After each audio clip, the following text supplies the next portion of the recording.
up, though, y'all? It's Chris. Appreciate you connecting with me while I get my steps in. Adding to that 10,000 out and about, running some errands. But I still like to use doing stuff like this as an opportunity to add them steps up. So here I am, getting steps in, getting errands ran. I'm going ahead and checking in with y'all. Shout out to you guys, my subs.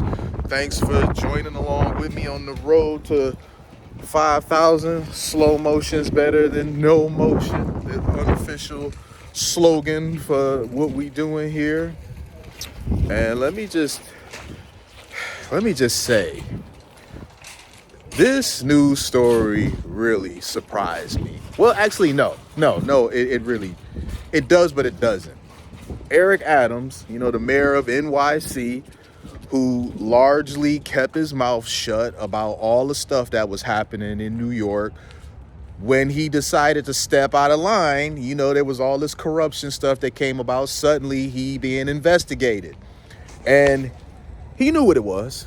He knew that he was trying to get reelected, and that the people were very vocal about the fact that they did not believe he was operating with the city's best interests in mind. He was letting the whole migrants run wild, crimes being committed, nothing really being prosecuted.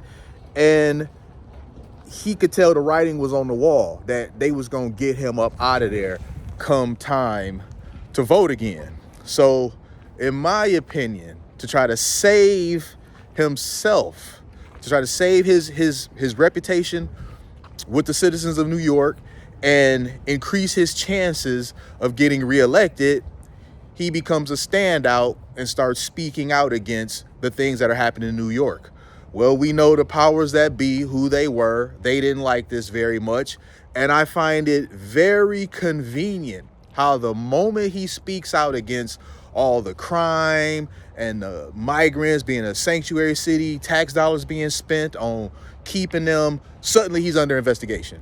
That was not a coincidence. Not even close. Nobody can convince me otherwise that this was some sort of coincidence. It absolutely was not. It was fully intentional.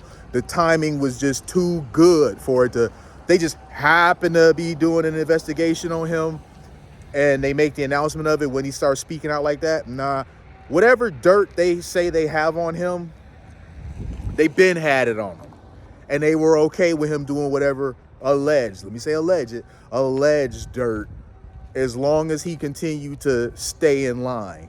When he jumped out of line, when he stopped playing on code, now let's teach him a lesson.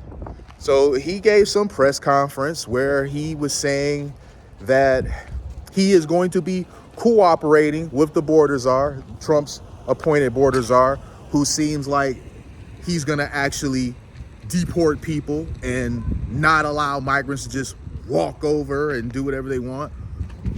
I find it ridiculous that you could come over here illegally, commit crimes, and not really much happens to you.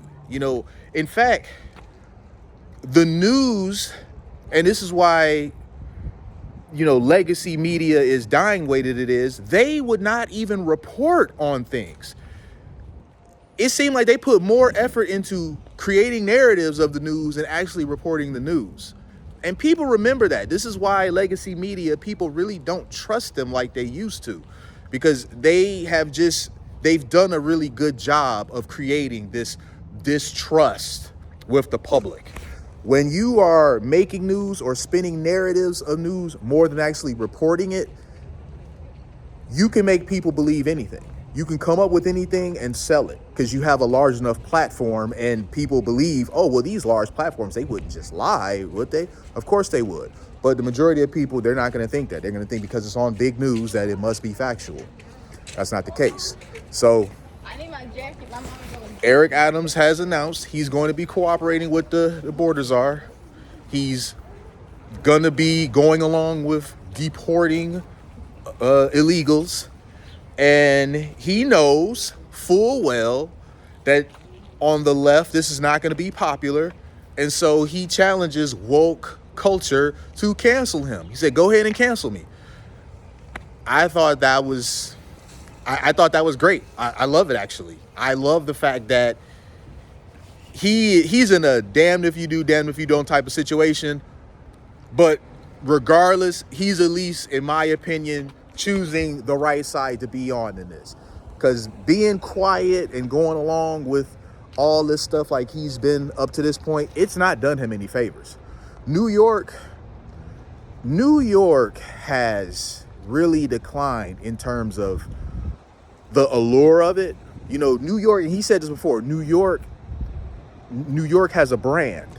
And that is true, but the brand has largely been tarnished. People wanted to go to New York because it was New York. It had just this cachet about it. And now you see the homelessness, you see the crimes.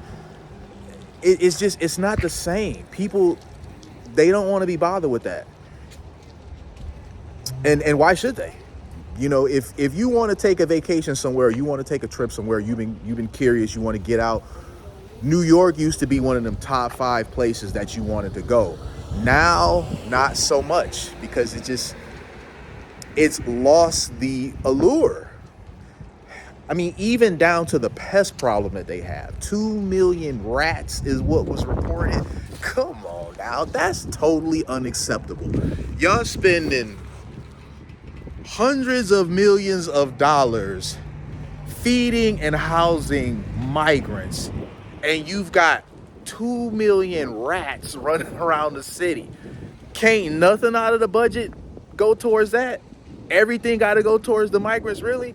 So you get what I'm saying? When you have this sort of image of what was seemingly America's city, like New York was kind of like the image people would come up with, foreigners, for what America was. It's where, you know, it's where the financial district is. It's a fashion hub. You know, they have the New York slices of pizza. You know, it was a symbol of American living. And it's really fallen from that because of all of the things that have been happening there over the last 4 years, especially the last couple years. Like it's been really bad. I have never been to New York to visit. I used to want to go there to visit, like, badly. Like, I always wanted to go there to Times Square and watch the ball drop and all that. You know, a lot of people do, because as I said, New York was just kind of like that happening place. Now, not so much. Maybe one day in the future, my mind will change. I'm certainly not writing New York off. I still think New York is an awesome place. I think it's just going through a bad patch, but it has the ability to become what it once was. But it's going to take some work. It really is. It's going to take some work. And I don't know what's going to happen with Mayor Adams, because they seem to be hell-bent on teaching him a lesson for stepping out of line. Maybe he'll be convicted of something and Trump ultimately will pardon him. I mean, why not, right? Biden pardoned his son for all types of stuff. I mean, let's not forget all those pictures of him that came out of seeing him with underage girls that the left doesn't really talk about all that much, right? They love to talk about what everyone else is doing, but when it came to talking about stuff like that, they're always conveniently silent on that. So if that guy could get pardoned with all of the stuff that he's done and now will get away with, I don't see why he couldn't do something like that for Eric Adams, but we'll see what happens, man. Let me know what y'all think about this. I'll holler at y'all soon. Peace.